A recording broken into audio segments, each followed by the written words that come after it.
हमें इस साल 10वीं में अलजेब्रा में कुल 6 टॉपिक हैं, ठीक है, जिसमें से 6 टॉपिक में जो पहला टॉपिक है हमारा 2 चरांक वाले रेखी समीकरण।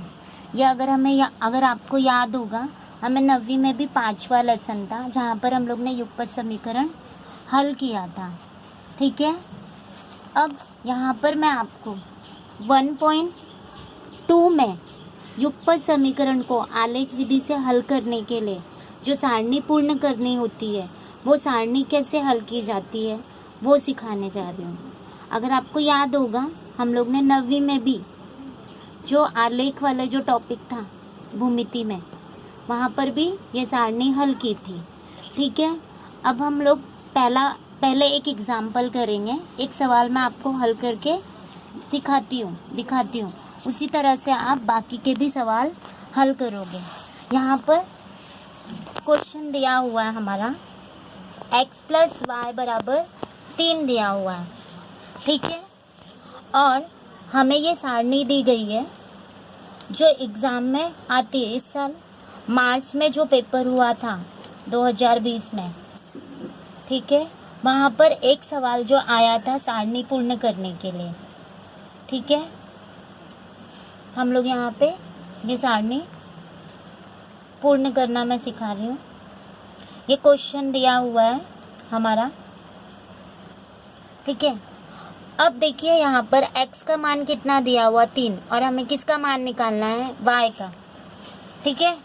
तो x + y = 3 दिया गया, ये हमें समीकरण दिया गया।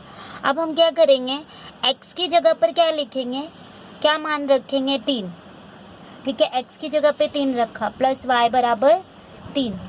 अब ध्यान दीजिए यहाँ पर ये प्लस में है, वहाँ जाएगा तो क्या हो जाएगा बेटा, -3 अपनी जगह पे, यहाँ पर दाएं पक्ष में, ये बाएं पक्ष से वहाँ जा रहा है, प्लस से तो क्या हो जाएगा बेटा, -3 में 3 गया बेटा 0, y का मान कितना आया, 0।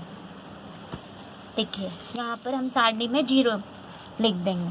अब ध्यान दीजिए y का मान कितना दिया हुआ है, 5।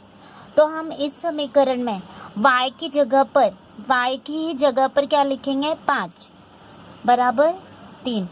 क्वेश्चन में दिया हुआ है, ये समीकरण में ये मान रखना है हमें, x = 3।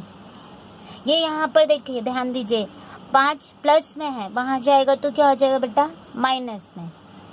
अब 5 में से 3 गया तो क्या आता है बेटा, 2। लेकिन अब बताइए बड़ी संख्या का चिन्ह क्या आएगा, कौन बड़ा है इसमें, 5 या 3, 5, तो क्या आएगा, -2।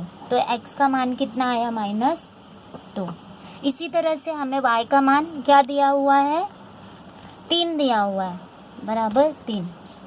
उसी तरह से हम लोग फिर से समीकरण में y का मान अब क्या रखेंगे, 3, क्योंकि यहाँ y का मान क्या दिया हुआ है, 3 दिया हुआ है। तो x = 3, ये यहाँ प्लस है, यहाँ आएगा तो क्या हो जाएगा बेटा, -3 में 3 गया 0, x बराबर क्या है बेटा, 0। इस तरह से हमारी ये सारणी पूर्ण होती है। लेकिन आप एक चीज़ ध्यान दीजिए, पहले x का मान लिखना है, उसके बाद y का मान हमें लिखना है, फिर x और y का मान।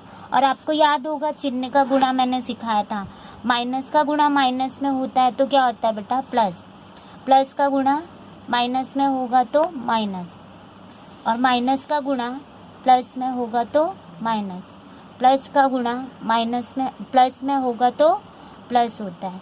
इसी तरह से हमें 1.2 में देखिए, आपको सारणी पूर्ण करने के लिए 2 सवाल यहाँ दिए हुए और 2 सवाल ऊपर कृति में दिया है, जो आपको हल करना है और हल करके मुझे पिक सेंड करनी है। और प्रकीर्ण में भी इसी तरह के एक सवाल दिया हुआ है, क्वेश्चन नंबर 2, जो आराधना ने मुझसे पूछा था डाउट, तो आप ये सब हल कीजिएगा। ये इसी तरह से 1 मार्क का सवाल हमारा पूरा होता है, आप लोग हल कीजिए।